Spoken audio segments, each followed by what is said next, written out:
जय गुरु. जय गुरु sir. बरोबर. जय गुरु। हा. तर जय गुरु। जय गुरु. आपण काल कृदंतला सुरुवात केली होती आणि नंतर माझ्या लक्षात आलं की ऍक्च्युली पुस्तकामध्ये ना आपल्या असं काही नीट असं एवढं स्पष्टीकरण दिलेलं नाहीये. हं? तर त्यामुळे आणि नंतर मग मी बघितलं की असं का वगैरे बघितलं मी. तर माझ्या लक्षात आलं की आज मी तुम्हाला प्रत्येक प्रश्नाचे म्हणजे प्रत्येक भागाचे एक एक प्रश्नपत्रिका पण पाठवले आहेत. त्यामुळे तुमच्या त्याच्यामध्ये लक्षात आलं की कृदंत वगैरे याला काही फारसं काही त्यांनी प्रश्न विचारलेले पण नाहीत. म्हणजे परीक्षेच्या दृष्टीने या पाठाला खूप काही त्याचा उपयोग नाहीये असं सध्या तरी वाटतं मला. पण हे जे कृदंत आणि प्रत्यय आहेत ना, हे संस्कृत आपलं ज्ञान वर्धनाच्या दृष्टीने खूप उपयोगी आहे. हा. तर त्यामुळे मी असं ठरवलं की आपण हे जे आहे आपलं काय व्याकरण विधी, हं, तर त्याचाच उपयोग करूया हे शिकवण्यासाठी. काल जी मी लिंक पाठवली होती ना राजेशने विचारल्यावरून, तर त्या लिंक मध्ये पण खूप चांगली माहिती आहे या खूप प्रत्यय छान आहे किंवा ते कृदंत. ऍक्च्युली. हा. पण व्याकरण विधीमध्ये अजून जास्त चांगली आहे. त्यामुळे दोन्ही बघू शकता तुम्ही. आपण असं करू की व्याकरण विधीवरनं जाऊया पुढे. सर अं, मला एक प्रश्न आहे. हा. एका क्वेश्चन पेपर मध्ये मी एक सहावा की सातवा एक क्वेश्चन वाचला की ह्याचे हम्म. प्रत्यय कुठले लावलेले आहेत ते ओळखा. मग तेच तेच तोच प्रश्न होतो प्रत्ययावरती. हा. मग ते ईय प्रत्यय असं वगैरे आहे ना ते. हा. ते लप लप शत्रू वगैरे हा. शाणच वगैरे असं. तर ते प्रत्यय आणि तुम्हाला ते म्हणजे नुसतं य नाही, ते लप प्रत्यय तुम्ही म्हणायला पाहिजे असं. य आणि त्या प्रत्यय आणि त्वा प्रत्यय. जे काय असेल ते, हं? जे काय असेल हा. ते. हा. तर ठीक आहे, आता आपण एक काम करूया. आज ना पटकन आणि हे तसं सगळं सोपं आहे. तुम्ही त्यावरती ती जी नॉलेज गॅलरीची लिंक बघितली आणि हे जे व्याकरण विधीमधला पान नंबर 63 ते 89 हे जर बघितलं तर खूप सोपं आहे. समजावयाचं काही फारसं त्यात नाहीये. पण तरी आपण एक पुढे जाऊया. तर कृत कृत म्हणजे कृदंत, बरोबर. तर आता कुठले कुठले कृदंत आहे. आपण काल बघितलं होतं त्वा प्रत्यय. कृत्वा गत्वा नत्वा पीत्वा, असं करून तसं करून झोपून नमस्कार करून पिऊन ऐकून वगैरे वगैरे, बरोबर. तर त्वा प्रत्ययाने काय होतं की एखादी क्रिया करून मग पुढची क्रिया करायची असेल तर मग आधीच्या क्रियेला त्वा हा प्रत्यय लागतो. कल अहम दुग्धम पित्वा हा गच्छामी, म्हणजे मी दूध पिऊन जातो असं. अहम कार्यम कृत्वा विद्यालयम गच्छामी असं. म्हणजे काही होऊ शकतं असं. तर त्वा प्रत्यय म्हणजे काय, जी क्रिया पूर्ण केली आहे आणि मग पुढची क्रिया सुरू करायची आहे त्याला त्वा प्रत्यय लागतो. हे आपण वापरलेत खूप वेळा आधी. म्हणजे नवीन काहीच नाही याच्यात, तुम्ही खूप वेळा वापरलेले ते प्रारंभपासूनच, बरोबर. त्यामुळे हा पुढे जाऊया, हा सोपा प्रत्यय. हे म्यूट करा हा, बाकीच्याने कोणाच तरी आवाज येत आहे बॅकग्राऊंड. नंतर पुढचा आहे ल्यप. ल्यप प्रत्यय पण आपण बघितलेला आहे. जसं य म्हणजे ऍक्च्युली ल आणि प याचा लोप होतो आणि फक्त य राहतो शिल्लक. हा. तर जसं हा. तर आता जसं मी काल तुम्हाला सांगितलं होतं की त्वा प्रत्यय पण एखादी क्रिया पूर्ण झाली आणि दुसरी करायची आहे तेव्हा वापरला जातो. ल्यप प्रत्यय पण एखादी क्रिया पूर्ण झाली आणि दुसरी क्रिया करायची आहे तर ती केला जातो. पण फरक असा की ज्या धातूंना उपसर्ग लागलेला आहे हा, तेव्हा लप प्रत्यय लागतो. आणि जे मूळ धातू आहेत त्यांना त्वा प्रत्यय लागतो. जसं बघा इथं, आता नम, नम हा धातू आहे. हा. नम म्हणजे नमस्कार करणे. पण नत्वा, हम्म, नुसतं नम धातूला जर म्हणजे हे करायचं असेल, क्रिया झाली असं दाखवायचं असेल तर नत्वा होईल. हा. पण प्र लागलं विशेष करून प्रणाम, तर प्र अधिक नम अधिक मग मग प्रणत्वा होणार नाही. प्रणम्य, तो न च प्र र आल्यामुळे, प्र मध्ये र आल्यामुळे न चा न होतो. प्रणम्य. नंतर बघा इथं तर वी. नत्वा म्हणजे नमस्कार करून का? नत्वा म्हणजे तोच अर्थ आहे, प्रणम्य म्हणजे पण तोच अर्थ आहे. हा. ओके. हा. हा नुसतं नत्वा म्हणजे साधा नमस्कार. प्रणम्य म्हणजे प्रकर्षेण नत्वा असं, म्हणजे खूप खूप भावाने असं. प्र जिथे येतो ना उपसर्ग, प्र म्हणजे प्रकर्षाने, म्हणजे खूप भरभरून असं. हं? तर आता जसं ज्ञात्वा, ज्ञा धातू आहे. ज्ञात्वा म्हणजे काय, जाणून घेऊन. पण विज्ञाय असं होतं, म्हणजे विज्ञात्वा होत नाही, विज्ञाय. आता खालचं बघा, गमचं नुसतं गत्वा होतं, जाऊन, नाही का. पण आ लागला प्रत्यय म्हणजे आगच्छच, तर मग ते आगत्वा होत नाही, आगत्य होतं. काल जिथे मी चुकलो होतो, आगम्य म्हटलं मी, तर ते आगत्यच पाहिजे. ऍक्च्युली मी तुला उन्नती काल तुला आठवलंस, तू म्हणाली होती आगत्य, तू म्हणाली नाही नाही, आगम्यच पाहिजे. पण ऍक्च्युअली ते हा. आगत्यच आहे, आगत्यच पाहिजे. बरोबर. अगत्य पाहिजे का? बर बर. हा. तू मला म्हणाली नाही नाही, पण पुस्तकात आगम्यच आहे. कारण हा. सर काही ठिकाणी आगम्य आहे म्हणून मला कन्फ्युज, म्हणजे हा. म्हणून आय वॉज नाही नाही, लिटरली शुअर. मी तेव्हा एकदम मग मी म्हटलं जाऊ दे, सध्या वादविवाद मग नको घालू. आगम्य होतच नाही का? आगम्य नाही होत, आगत्यच होतं. हं? हा. बर बर. हा. म्हणजे तू म्हणालीस पुस्तकात आहे म्हणून मी काही बोललो नाही, पण मला माहिती हा होतं की ते नाही. आगत्यच हा होतं. ठीक हा. आहे, म्हणजे माझी चुकी झाली असेल. हो नाही नाही, हो चुकी ठीक. नाही. तू पुस्तकात होतं ते सांगितलं ते बरोबर, पण ते पुस्तकातलंच चुकीचं होतं, त्याला आपण काही करू शकत नाही. हं? हा ओ- ठीक आहे. तर हे सगळं तुम्हाला कळलं, य प्रत्यय कसा लावायचा ते. हा. ल्यप, य नाही, प्रत्यय ल्यप. म्हणजे जर आता परीक्षेत विचारलं की अगत्यामध्ये कुठला प्रत्यय आहे, तर तुम्ही उत्तर काय देणार, य म्हणून नाही देणार. तुम्ही म्हणायचं ल्यप. ल्यप प्रत्यय लावून आ अधिक गम अधिक ल्यप बरोबर आगत्य, असं तुमच्याकडनं उत्तर अपेक्षित आहे. हा. प्रणम्यमध्ये काय प्रत्यय आहे, तर तुम्ही तुमच्याकडनं अपेक्षित आहे प्र अधिक नम अधिक ल्यप. समजलं.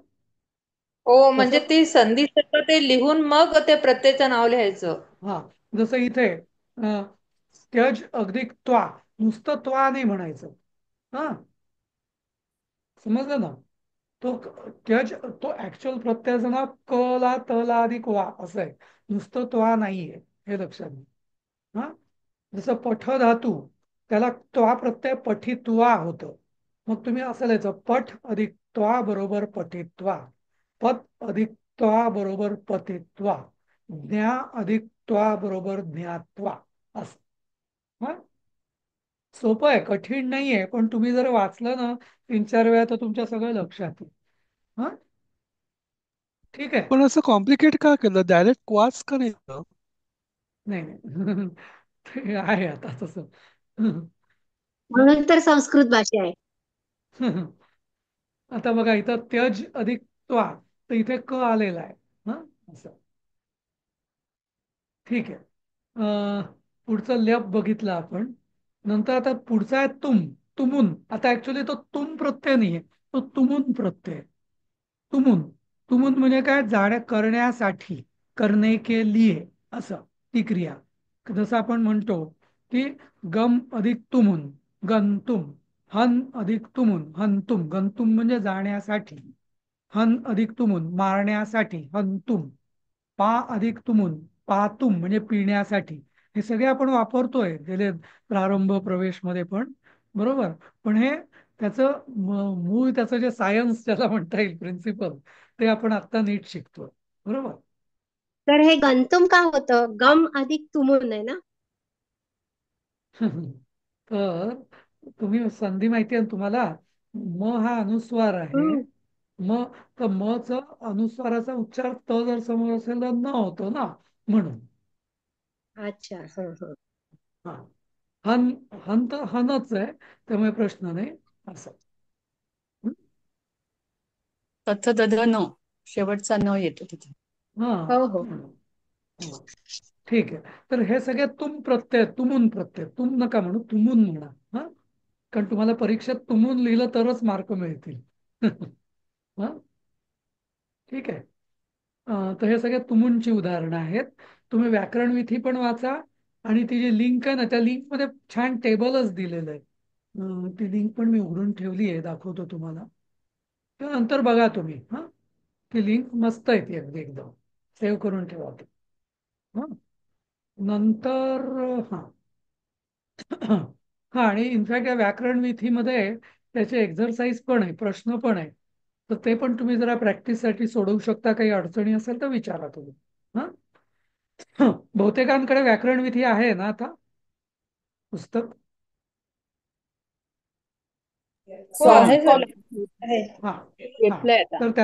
तर त्याचा तुम्ही पेन्सिलीने जरी हा एक्झरसाइज सोडवा म्हणजे तुम्हाला आपोआपच ते प्रॅक्टिस होईल याची. हा, सर तुम्ही सांगितलं ते बरोबर आहे, पण इथे इकार का आलाय? जीव अधिक तुमून जीवितुम झालं, नंतर भाष अधिक तुमून भाषितुम झालं, पठ क्रीड अधिक अधिक तुम. तुमून हा, क्रीडितुम ते झालं. इकार तर का ते आला काय मग तो मध्ये? सांगतो तुम्हाला. आता जसं तुम्हाला सांगतो त्या क्रीड. आता तुम्ही अं, हा, तर हे काही काही जे आहेत ना, तर हे ते त्याचे ते जे गण आहेत ना, त्या गणानुसार त्याचे नियम आहेत. 10 गण आहेत ना, त्या गणानुसार याचे हम्म. नियम बदललेले आहेत. आता जसं बघा इथं कथ अधिक तुमून, कथ येतुम आलं. य का आलं? कारण दशमगणाचा धातू आहे कथ हा, म्हणून. बरोबर. हम्म. दशमगणाचे धातू आपण बघितलं ना, क्षाल, क्षालयित, क्षालयती, कथयती, पालयती, हो. तसं तसं. हं? तसं.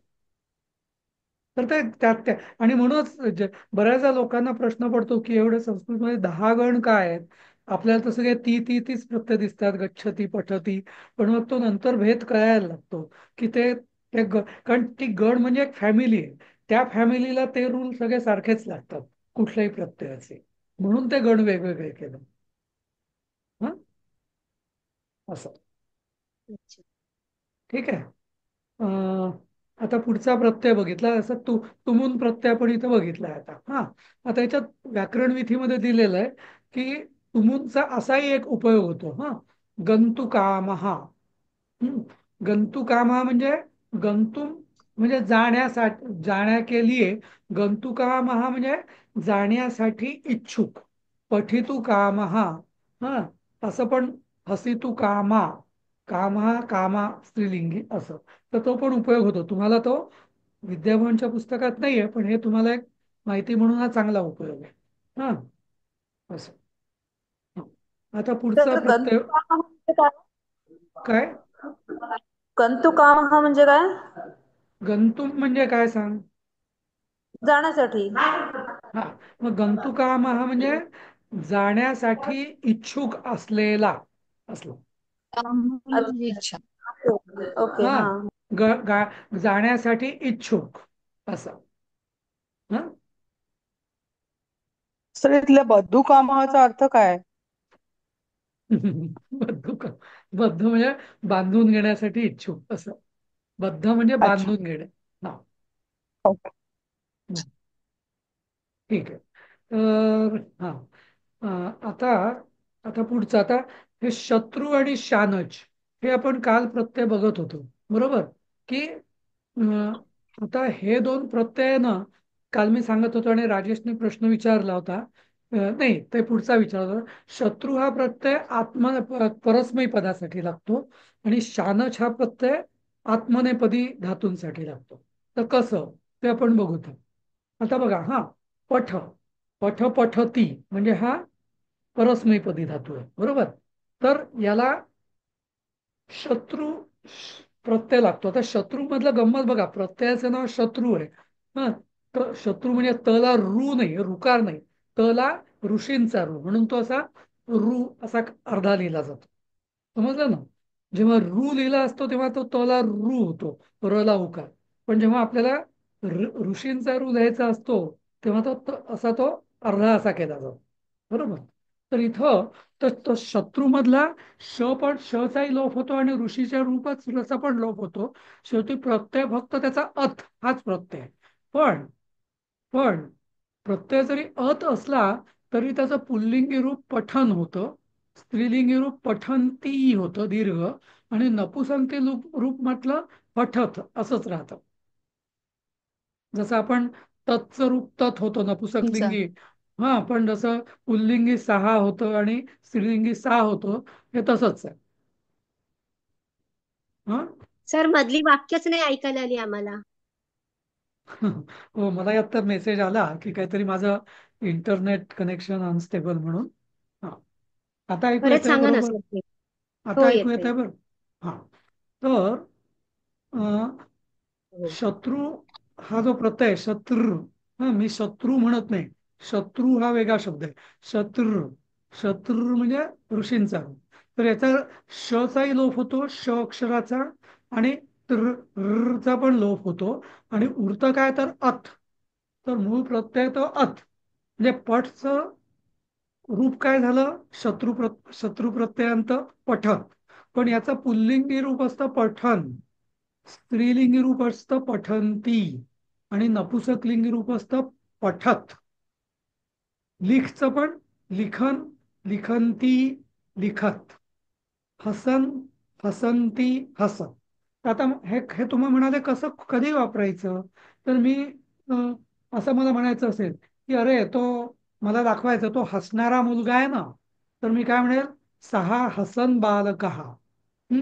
किंवा सा हसंती बालिका, हा, असं म्हणता येईल मला. हा, सुंदरम असती, ती हसणारी मुलगी सुंदर आहे. सा हसंती बालिका सुंदरम असती. सहा हसन हसन बालकः सुंदरः अस्ति. नाही का? तर तर तसं इकडे हसणार आणि हसणारी ऐवजी हसरा मुलगा आणि हसरी मुलगी असं म्हणू शकतो आपण. बरोबर. हसन म्हणजे हसरा, हसंती म्हणजे हसरी, आणि हसत ओके. म्हणजे नपुसकलिंगी, हसणारे असं, हसणारे फूल असं. हं? समजलं? एक एक तर हे सर शत एक शंका होती.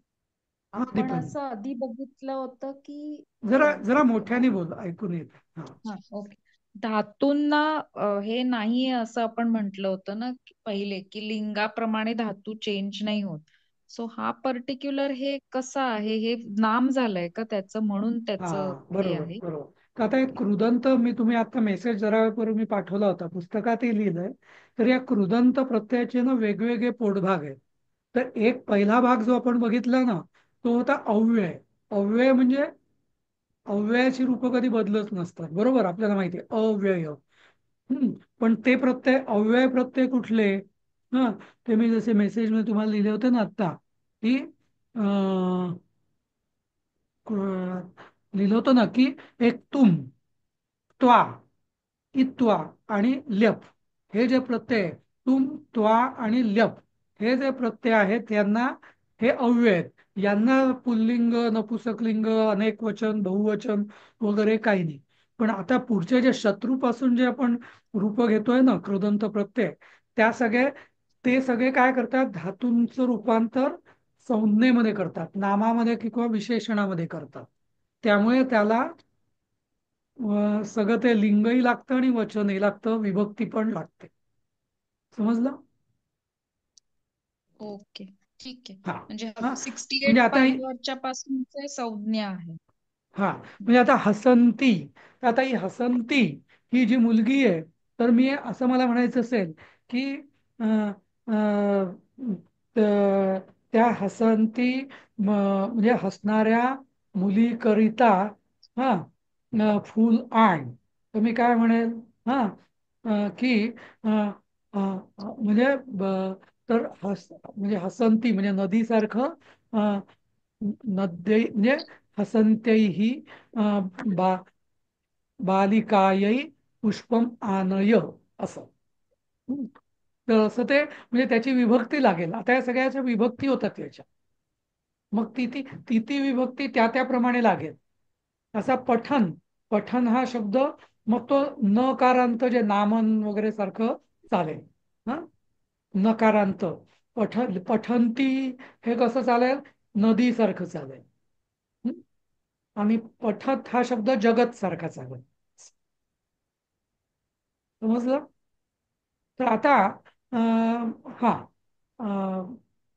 आता इथं ना काही काही गोष्टी आहेत ना ते शानच प्रत्यय लागतो त्याला. शानच म्हणजे मान हा.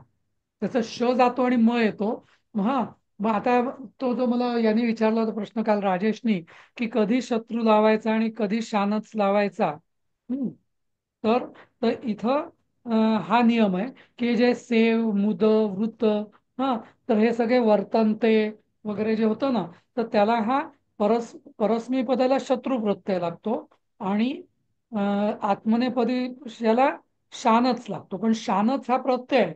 पण ऍक्च्युअल प्रत्यय काय होतो? मानहा असा होतो.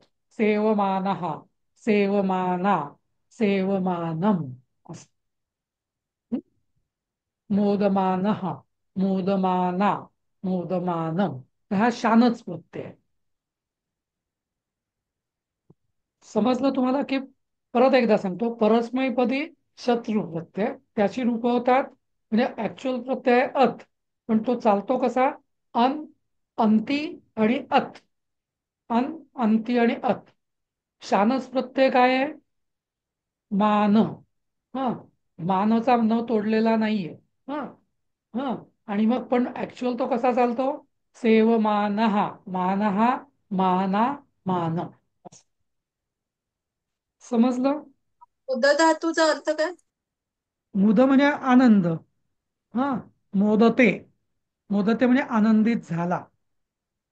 राम हा मोदते, राम हर्षित झाला, आनंदित मोदमानः झाला. म्हणजे आनंदी होणारा. मोदमानहाचा अर्थ? बरोबर, बरोबर. हा म्हणजे ओके. आनंदी असलेला असं. हम्म. हम्म. आनंदी असलेला. हम्म. ठीक मग आहे. वर्तमानहाचं काय येणार? म्हणजे वृत्तवर्त म्हणजे नाही, वृत्तवर्त म्हणजे वर्तमान. वृत्तवर्ताचे व, म्हणजे असणे. असणे. तर आपण जे आपण म्हणतो वर्तमानपत्र म्हणजे काय? वर्तमान म्हणजे काय? जे काय आहे, आहे असणे. ते. जे असलेलं आहे ते वर्तमान असं. मग असलेला एवढंच येणार का त्याचा अर्थ? हो. असलेला, असलेला, असलेली, असलेले. असलेला, असलेली, असलेले. बरोबर. वरचा आनंदी, अगेन ते असलेला, असलेली, असलेले.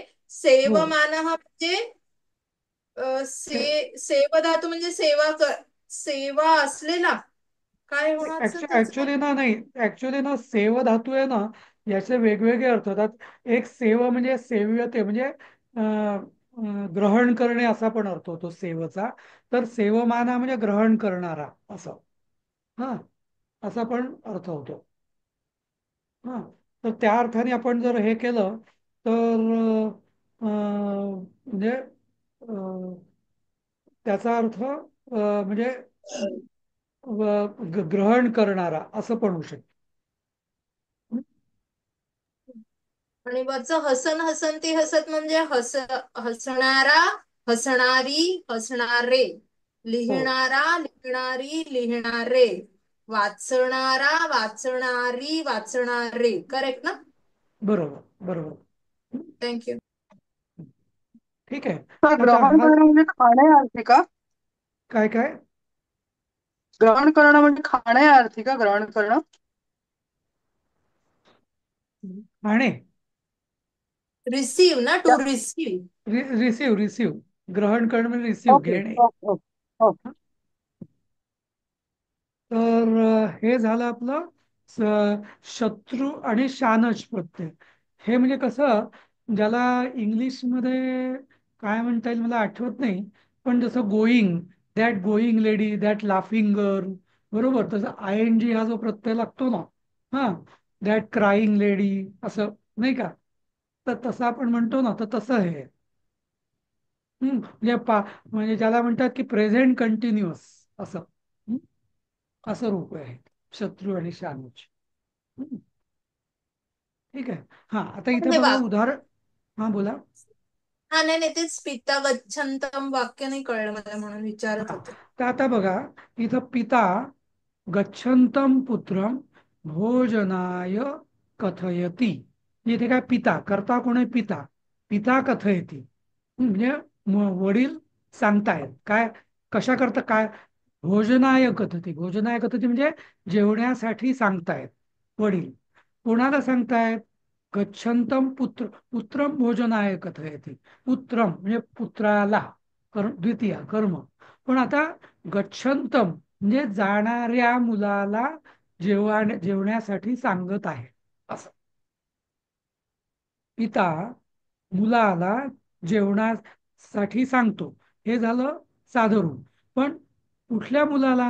जो बाहेर जात असेल त्याला सांगतायत की जेवून जा असं.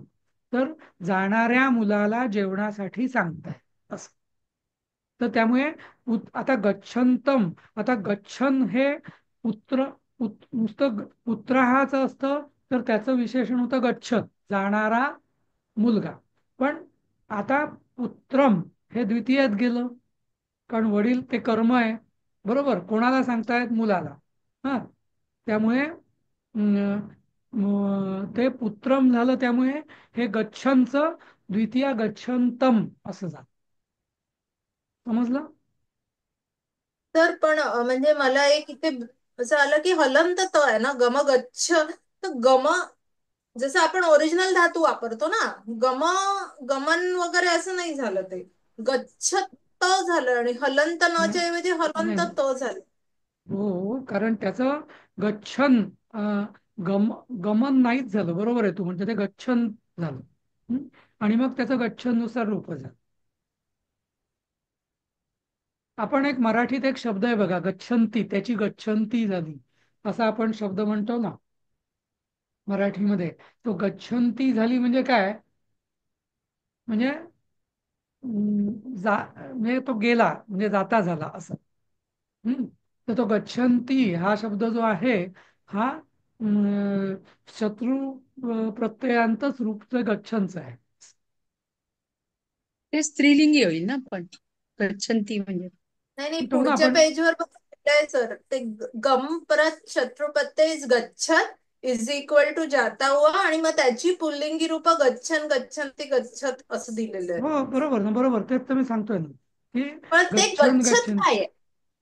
हा, म्हणजे ते गम प्लस शत्रू इज इक्वल टू गच्छत, ते काय आहे? त्याला काय म्हणतात? जसं बरोबर, जसं आपण म्हटलं की आता मूळ मूळ नाव आहे नामन, बरोबर. नामन हा मूळ शब्द आहे, पण त्याची प्रथमा काय होते? नाम, बरोबर नाही का? संस्कृतमध्ये मूळ शब्द एक असतो. हा, जसं तुम्हाला भगवत हा मूळ शब्द आहे, पण त्याचं प्रथमा काय होतंय? भगवान, हा, भगवंतौ, भगवंतः असं होतं नाही का? म्हणजे हा धातुरूप प्लस प्रत्यय लागून एक शब्द तयार झालेला आहे, आणि त्या शब्दाची ही रूप आहेत असं आहे. त्या शब्दाची ती प्रथमा रूप आहे, ती प्रथमा, प्रथमा. हा, प्रथमेची रूप आहेत. करेक्ट, हा कळलं सर मला. हा, म्हणजे ही सगळी तकारांत रूप आहेत. गच्छत, पश्यत, ददत, पिबत. मग त्याच्याप्रमाणे ती चालणार आहे असं. हा, मग त्याचं जसं मी तुम्हाला नामचं उदाहरण दिलं ना, नामंचं प्रथमा होते नाम, नाम प्रथमा होते. हा, तसं. पण इथे गच्छतचं तकारांत जे प्रथम आहे, हा, तकारांत जी प्रथम आहे, एक तकारांत एक मिनिट. कोणत्या आकारांत? तकारांत तुम्ही शब्दरूपावलीमध्ये तुम्ही बघू शकता, तकारांत रूप एखादं असेल तर ते कसं चालतं ते. हा, तर त्याप्रमाणेही चालते. हा, ठीक आहे, आपण पुढे जाऊया मला वाटतं. हा,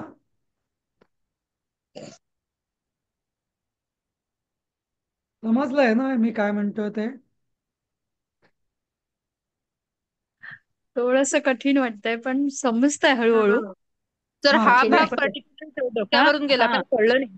कारण कारण हो. काय हे आता प्रथमा म्हणतायत त्याच्याप्रमाणे, म्हणजे आता गच्छत वगैरे हे सगळं प्रथमा असेल तर मग त्याला बहुवचन, तर नपुंसकलिंगी बहुवचन असेल तर मग ते कसं काय होईल त्याचं? किंवा तर स्त्री महत महत बहुवचन नाव. असेल. हे बघ अगं, व्याकरण शब्दवीथीमध्ये हम्म 162 पानावर गच्छत ह्या तकारांत पुल्लिंगी रूप कसं नाही चालतं ते दिलंय बघा. नाही, तुम्ही ना गच्छत जाऊ द्या, गच्छतनं जरा गोंधळात टाकणार आहे. हा, तुम्हाला महत् पण आहे. हा, भवत हा शब्द जो होता ना, आपण जे भवान हा. म्हणतो, नाही का, तर त्याची हो. त्याची रूप कशी आहेत भवतची?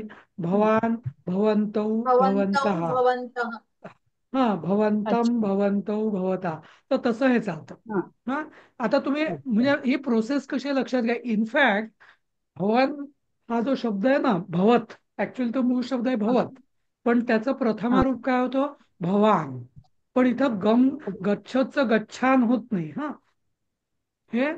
गच्छन्नच होतं. हा, पण आता हे जे गच्छन जे आहे, तर हे भवत सारखं चालणार असं. अच्छा. भगवान सुद्धा तळच आहे ना सर, भगवत. भगवत मी बोललो ना तुम्हाला, भगवत सारखं. हा, भगवत तर काय होतं? भगवतचं पहिलं काय होतं? भगवान, नाही का? भगवान. हा. हं? तर तसं हे म्हणजे आता हे बघा, क्रियापद धातूपासून गम हा धातू, त्याचा क्रियापदाचं रूप गच्छ, त्याला लागला शत्रू प्रत्यय, तो झाला, त्याचं झालं गच्छत. आता या गच्छत पासून गच्छत हे झालं नाम. ना, आणि नाम एकदा झालं की त्याला सगळ्या विभक्ती लागतात. समजलं? हो ही सर, प्रोसेस समजलं. लक्षात घ्या चालेल. तुम्ही. हो सर, हा, समजलं. हा. म्हणजे आता हो. हो. गच्छत, हे गच्छन, गच्छन्ती, तुम्हाला ना वाटतं अरे हा तर धातू आहे, पण हा धातू नाहीये. मी सुद्धा पूर्वी लहान होतो तेव्हा असंच कन्फ्युज व्हायचो की अरे गच्छन्ती दीर्घ कसं काय? गच्छन्ती तर ऱ्हस्व पाहिजे ती, पण नाही. मग नंतर माझ्या लक्षात आलं की जेव्हा मी प्रत्यय शिकलो तेव्हा, की अरे हे दीर्घ म्हणजे ही गच्छन्ती स्त्री, हसंती हा. स्त्री, म्हणजे हसणारी हम्म. मुलगी, हसणारी स्त्री, असं आहे. हा, असं हम्म. समजलं? ठीक आहे, पुढे जाऊया आपण. हम्म. तर आता शत्रू प्रत्यय आणि मग ते शानच स्त्रीलिंगी प्रत्यय. मध्ये कसं चालणार सर? गच्छन्ती सर, नदीसारखं, नदीसारखं. अच्छा, नदीसारखं. हो, हो, गच्छन्ती हो, नदीसारखं. हो, हो. हा, हा, इकारांत. हं? नदी अच्छा. ते सोपं आहे. हा, हे गच्छत हो, जरा जाणारी कठीण. जाणाऱ्या. हं. आता शानचची पण यांनी खूप उदाहरणं दिली आहेत 70 पानावरती.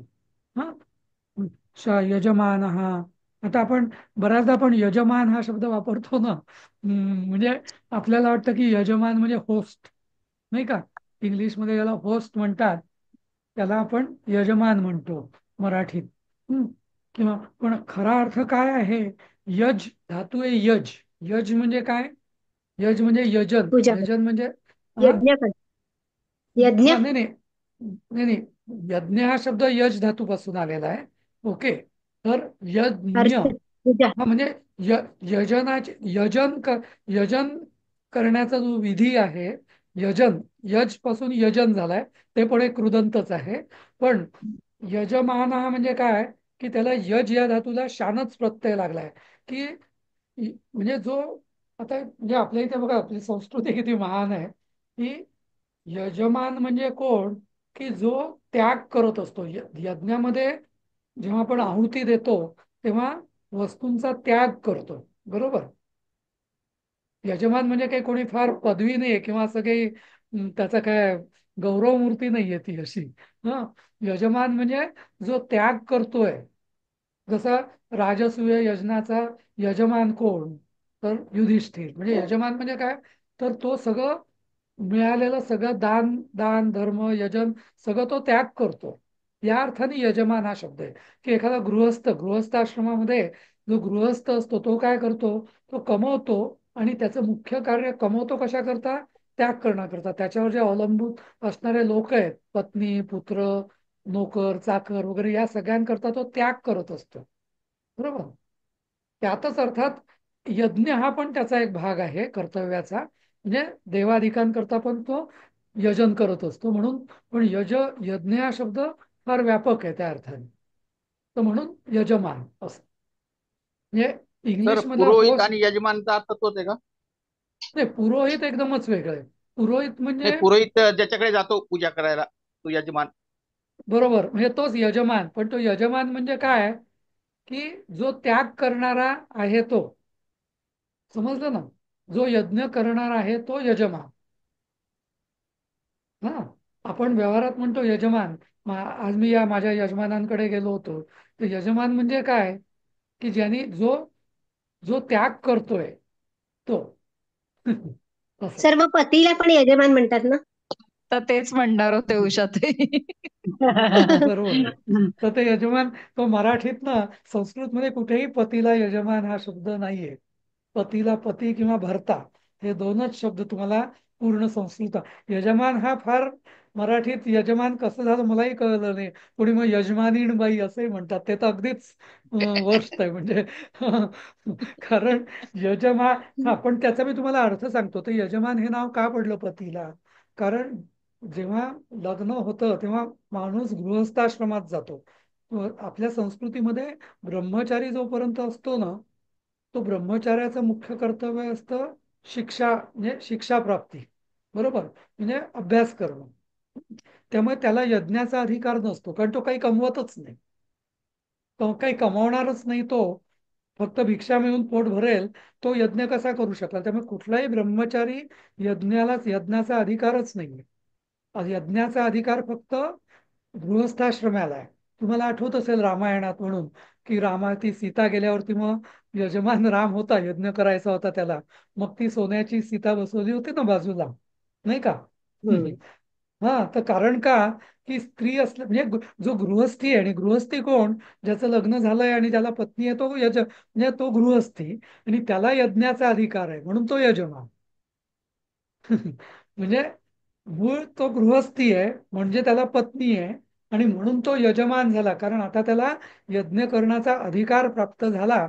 आणि त्याचं यज्ञ करणं हे त्याचं कर्तव्य आहे. यज्ञ म्हणजे त्याग करणं, समाजासाठी त्याग करणं, आपल्यावर जे अवलंबून आहेत त्या सगळ्यांना पोषण करणं त्यांचं, वगैरे वगैरे, म्हणून तो यजमान असो. पण हा खूपच यजमानाकडे, म्हणून पती यजमान झाला.